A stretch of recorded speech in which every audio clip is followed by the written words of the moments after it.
तो hey guys, this is GDS Prince here. आप सभी लोगों का स्वागत है एक और नए वीडियो में। तो इस वीडियो में हम बात करेंगे कि प्रमोशनल एग्जाम का जो फॉर्म है वो कैसे भरना होता है जीडीएस टू पीए, एमटीएस या पीए ऐसे में। तो उसके एग्ज़ाम का फॉर्म जो है वो आपको सीधा जो नोटिफिकेशन आता है उसमें ही अटैच किया होता है। जैसे कि ये जीडीएस टू पीए का है तो यहाँ पे आपको उसका फॉर्म अंदर ही मिल जाएगा आपको पीडीएफ में ही। तो यहाँ से ही आपको जेरोक्स निकलवा के आपको फॉर्म फिलअप करके देना होता है आपके जो आईपी या डिवीजन को। तो यहाँ पे फटाफट से बात करते हैं कि कैसे आपको फटाफट से फॉर्म फिलअप करना है कोई भी गलती किए बिना। तो इसके बाद क्या है कि फॉर्म्स तो मोस्टली सभी जो प्रमोशनल एग्जाम्स रहते हैं उसके लिए ये सेम ही रहता है। तो इसके सिर्फ चेंज क्या होता है, ये हेडिंग ये G D S to P A का है अभी के लिए। तो इसका सिर्फ जो है वो हेडिंग चेंज हो जाएगा और G D S to M T S का हो जाएगा। उसके बाद फॉर्म में कोई भी फर्क नहीं पड़ने वाला, सारा का सारा जो फॉर्म एग्जाम का है वो सेम ही रहने वाला। यहाँ पे राइट साइड पे आपको affix recent passport size photo, मतलब कि आपका रिसेंट खींचा हुआ जो पासपोर्ट फोटो वो यहाँ पे आपको चिपका देना है। उसके बाद नंबर 1 पे नेम ऑफ द कैंडिडेट्स, आपको अपना पूरा का पूरा नाम जो है वो कैपिटल लेटर्स पे लिख देना है।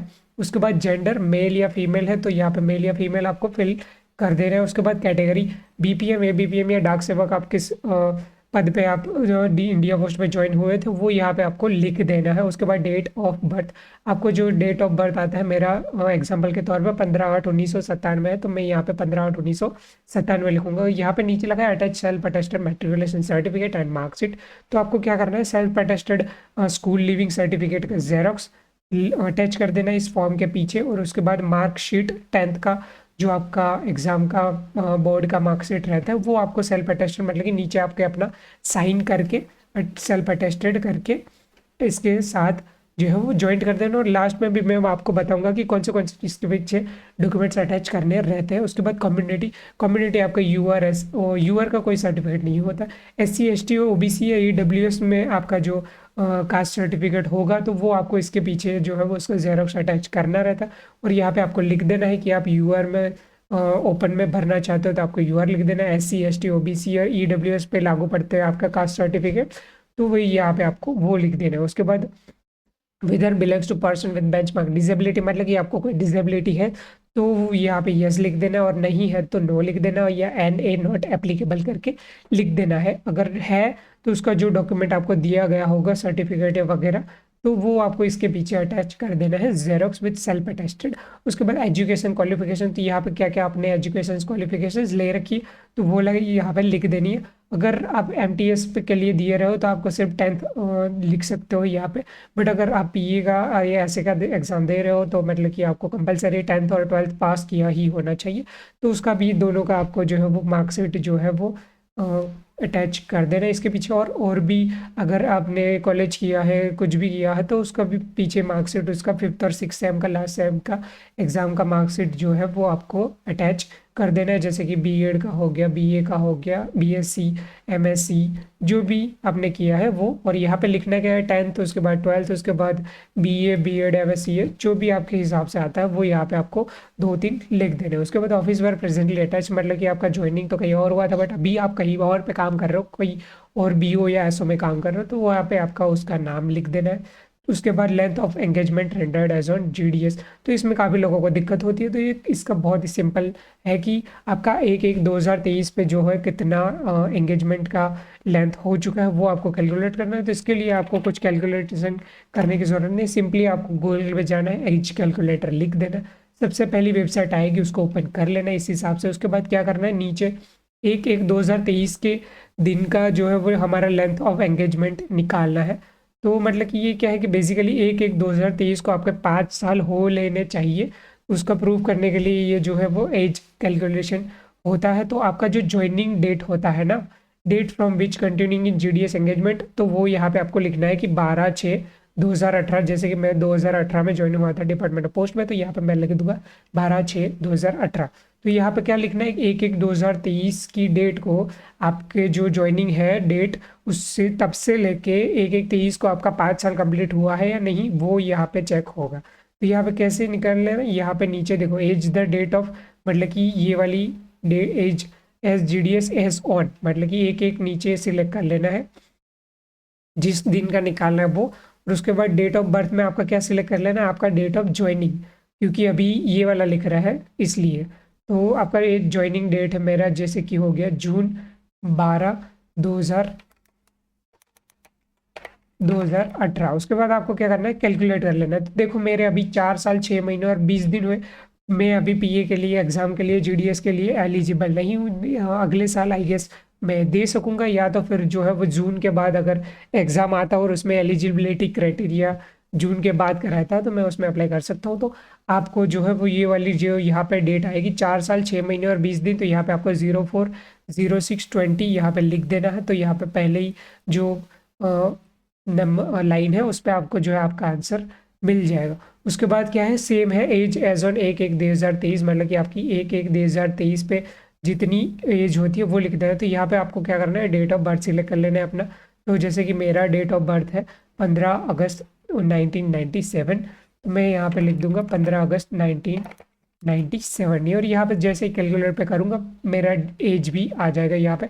तो 25 साल 5 महीने और 12 दिन, तो यहाँ पे 25/05 और 12 डेज मेरे को यहाँ पे फिल कर लेने हैं। तो बस इतना ही सिंपल है, ये सीधा एज कैलकुलेट आप यूज़ करके सिंपली फटाक से ये भर सकते हो। उसके बाद whether any penalty pending in is in currency और डिसिप्लिनरी प्रोसेसिंग पेंडिंग इज, तो मतलब कि आपके ऊपर डिसिप्लिनरी कोई एक्शन लिया गया है या फिर कोई चार्जशीट वार्जशीट है तो वो पेंडिंग नहीं है, उसका आपको यहाँ पे इंफॉर्मेशन देना है। तो अगर नॉट एप्लीकेबल है तो NA या नो लिख देना है, और अगर पेंडिंग है तो आपको यस लिख देना और उसकी डिटेल्स यहाँ पे दे देनी है, या तो फिर पीछे भी उसका अटैच कर सकते हो। उसके बाद यहाँ पे आपको जिस दिन फॉर्म भर रहे हो उसका डेट लिखना है, उसके बाद कौन से प्लेस पे फॉर्म भर रहे हो वो भी आपको लिख देना और यहाँ पे आपका साइन कर देना। उसके बाद नीचे जो है वो ये IP के लिए है, तो ये हमको ज़रूरी नहीं है, यहाँ पे आप सिर्फ डेट और प्लेस लिख सकते हो।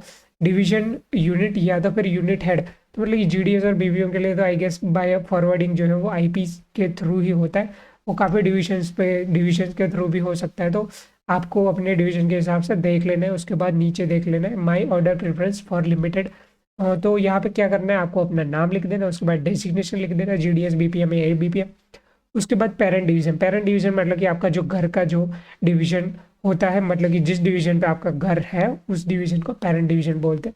जैसे कि मैं अभी खेड़ा में ही जॉब करता हूँ और खेड़ा ही डिवीजन मेरा पेरेंट डिवीजन है, तो मैं यहाँ पे पहले ही डिवीजन लिख दूंगा खेड़ा, और यहाँ पे नीचे लिस्ट भी दिया गया है कि आपके जो है वो गुजरात मेरा जो सर्कल है तो उसके अंडर में कौन से डिविजन्स लगते हैं। तो इस डिविजन्स का मेरे को लिस्ट दिया गया है, तो मेरे को क्या करना है, प्रेफरेंस डालना है कि यहाँ पे मेरे को 1 2 3 4 करके लिस्ट डाल देना है। तो सबसे पहले पेरेंट डिवीजन डाल देना है, तो पेरेंट डिवीजन मेरा हो जाएगा खेड़ा, तो यहाँ पे मैं खेड़ा डिवीजन डाल दूंगा, तो यहाँ से निकल जाएगा, वो नीचे वाले में निकल जाएगा।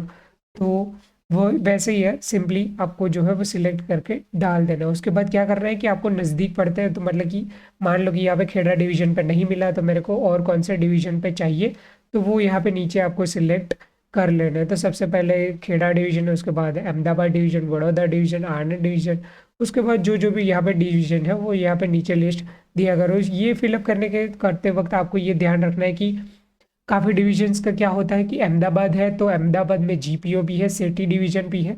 तो आपको क्या करना है कि GPO है तो GPO सबसे पहले डालना है, उसके बाद सिटी डिवीजन है तो सिटी डिवीजन लिखना है, क्योंकि सिर्फ आप अहमदाबाद लिख दोगे तो काफ़ी सारा कन्फ्यूजन हो सकता है, और अगर आपको वैकेंट सीट मिल भी सकती होगी तो शायद से कैंसिल हो जाएगा इस कन्फ्यूजन की वजह से। तो यहाँ पे क्लियरिटी देने के लिए सारा का सारा लिस्ट भी दिया गया है, और यहाँ पे नीचे पूरा क्लियरली जो है वो डिविजन और यूनिट का जो है लिस्ट भी अलग से दिया गया है कि Ahmedabad GTO, Ahmedabad city division, उसके बाद यहाँ पे Vadodara east division, Vadodara west division. तो यही यहाँ सिर्फ आप बड़ौदा लिख के आ जाओगे तो दिक्कत आ सकती है। उसके बाद जो है वो यहाँ पे अहमदाबाद सिटी, तो यही सेम आपको जो है वो ध्यान रखना है। उसके बाद यहाँ पे आपको डेट और प्लेस डाल देना और यहाँ पे कैंडिडेट पे आपको साइन कर लेना। उसके बाद जो है आपके दोनों फॉर्म जो है वो ये जेरोक्स निकाल के आपको पूरा फिल करके आपको दे देना। और इसके साथ में आपको कौन से डॉक्यूमेंट्स भेजने होते हैं वो उसके बारे में बात कर ले। तो सबसे पहले आपको भेज देना इसके साथ जो है वो स्कूल लिविंग सर्टिफिकेट, उसके बाद जो है 10th का मार्कशीट, उसके बाद 12th का मार्कशीट। अगर आप MTS के दे रहे हो तो 12th का मार्कशीट आपका नहीं होगा तो अभी चलेगा, बट PA के लिए दे रहे हो तो आपका 12th का मार्कशीट कंपलसरी रहेगा। उसके बाद जो है वो आपको आधार कार्ड, पैन कार्ड, उसके बाद प्रोविजनल ऑर्डर आपको मिला होगा तो उसकी जेरोक्स, और परमानेंट ऑर्डर आपको 1 साल के बाद मिल जाता है तो उसकी भी जेरोक्स आपको अटैच कर देनी है। उसके बाद आपको जो है वो आपका जो कास्ट सर्टिफिकेट, अगर आप SC ST OBC या EWS में लागू होते हो तो उसका कास्ट सर्टिफिकेट जो आपको मिलता है उसका जेरोक्स आपको अटैच करना रहता है। यूआर में हो तो आपका कुछ भी अटैच करने की ज़रूरत नहीं है। उसके बाद जो आपका जो मार्कशीट है एजुकेशन क्वालिफिकेशन, तो 10th और 12th के अलावा भी आपने कुछ और कंप्लीट किया है तो उसकी जो है लास्ट सेम की 5th और 6th सेम की एग्ज़ाम की मार्कशीट आप अटैच कर सकते हो। बस इतना ही जो है वो इसके साथ अटैच करना रहता है। तो मेन तो यही है। और भी अगर आपके पास डिसेबिलिटी है कोई भी तो उसका डिसेबिलिटी का सर्टिफिकेट वो आपको अटैच करना रहता है। और ये सारी की सारी जो आप जेरोक्स अटैच कर रहे हो उसमें सारे के सारे नीचे जो है वो आपको अपना सेल्फ अटेस्टेड लिख के आपको अपना साइन करना रहता है। ये करना ना भूलिएगा, ठीक है गाइस। तो यही था आज का वीडियो और ज़्यादा लंबा नहीं खींचेंगे। तो thank you so much for watching. अगर ये वीडियो इंफॉर्मेटिव थोड़ी सी भी लगी हो तो गाइस हमारा जो है वो वीडियो लाइक कर दो, शेयर कर दो अपने फ्रेंड्स के साथ और कमेंट कर दो, क्योंकि ये फॉर्म जो है वो सारे के सारे जो एग्ज़ाम्स में है सेम ही रहेगा। इसमें कोई भी जो है इंफॉर्मेशन में चेंज नहीं आने वाला है। तो thank you so much for watching guys. और काफ़ी लोग हमारे वीडियोस देखते बट सब्सक्राइब नहीं करते, तो गाइज ऐसे ही वीडियोस इंफॉर्मेशन पाने के लिए गाइज सब्सक्राइब कर लो ताकि मुझे और मोटिवेशन मिले और ऐसे वीडियोस बनाने के लिए। तो आज का वीडियो यहीं पे एंड करते हैं, मिलते हैं नेक्स्ट वीडियो पे, बाय बाय।